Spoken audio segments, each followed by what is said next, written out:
风吹得东倒西歪，脱惠的脸瞬间惨变形，过个马路连个直线都走不稳，刚才都好的造型更是1秒大崩坏。多么艰辛的上班路啊！碰上台风天，但都会人嘴硬发文，自称来台3年的菜鸟了，已经完全不怕台风，还是要恭喜多惠人就顺利出席健走活动。但是代言活动已经是接到手软的他，更传出将进军影坛，首部电影就将合作影后徐若瑄拍摄恐怖片。哦，这个有消息吗？有吗？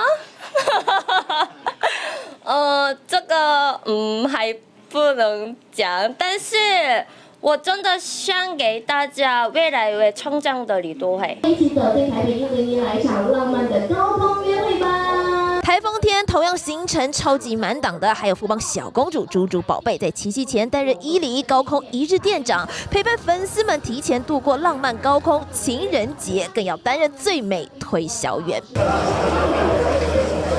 台风天交不习准，宝贝们的粉丝热情不畏风雨到场力挺。李主任也是够敬业，推销101美景秀好秀满，限量大礼包也是推好推满。粉丝们只要小公主的一句话，通通都买单。只能说，只有小公主的魅力，才能让球迷们无惧风雨都得坚持出门见上她一面。继续做报道。